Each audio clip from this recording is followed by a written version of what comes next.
like to begin with some translations from the Persian poet Hafiz. He was born in about 1320 and died in about 1390. And his work is collected in a divan, which has just under 500 ghazals, which I'm steadily making my way through. Without you, I am nothing. Because of you, I am nothing. So many ways of saying the same thing. Wind raising the dust. And for all this, the desert is my reward. Wind, be my messenger. Carry what I have to say, even if it is not heard. Does it matter in what order, or that I keep returning, keep coming back? For love that at first seemed easy turned difficult. Dark curls, smelling of musk, the wind undoing your hair. My prayer carpet is stained with wine. Wine now is my prayer. As Bergel points out, the first religious figure we meet in the Divan is not an Islamic one at all, but the Pir Magan, the elder of the Magi. There are numerous references to Zoroastrianism in Hafiz, to the ancient ruined temples, to the wisdom of the elders, to the young disciples who served the wine, all of them without exception positive. Indeed, at one point he speaks of the flame in his heart that never goes out. What does this mean?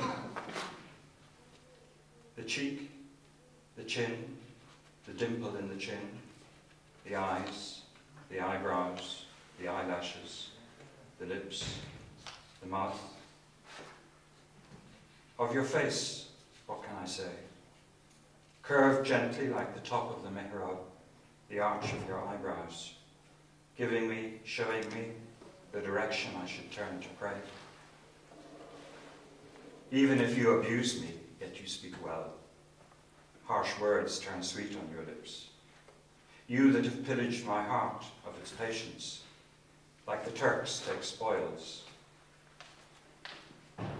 The garden lives with the promise of youth again in its appointed season, and news of the rose has reached the sweet-tongued nightingale.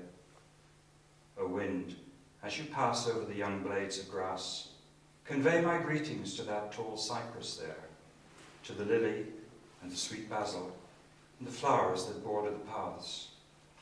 Hafiz, rejoice, be at your heart's ease, without recourse to hypocrisy. In the Rose Garden of Mystery, written just before Hafiz's time, Shabastari provides a complete system of equivalences, a code, if you like, for interpreting Persian love poems in mystical terms. Thus the eyes mean one thing, the eyelashes another, the mouth another, the chin another, the hair another, and so forth. But although Hafiz must have known this, there is no actual evidence that he used it. Hardly has the flower opened its veil, then it sings of departure. Lament, O nightingale, for your grief fills my heart. The garden is refreshed by a breeze from the other world, and I am blessed with a new wine and my exquisite love. Why should a beggar not believe himself a king on such a day, with a cloud for his pavilion, and the grass his banqueting hall? To me, this paradisal month of Order Behesht teaches a moral. Take cash in hand. Do not rely on credit. Build into your heart knowledge of the world's ruin, and get it into your thick skull, that out of our dust they will make bricks. Do not inscribe my inebriation in the black ledger of my actions, for who knows what the hand of fate writes on our foreheads. And when the time comes, do not draw back from my cortege, for though Hafiz is steeped in sin, surely he is on the way to heaven. Hoo-hoo, little bird, to my beloved I send you, you who took messages from Solomon to Sheba.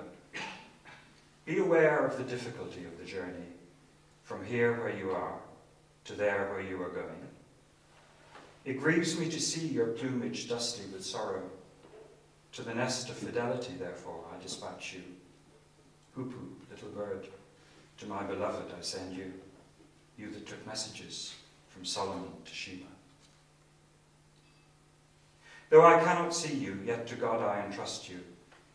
Though you have consumed my soul, yet in my heart I love you.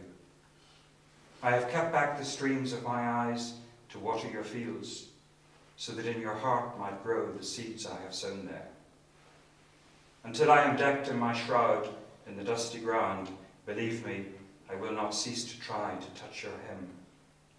And if I had to go to Babylon to find you deep in some evil well, I would use all my powers of sorcery to bring you back.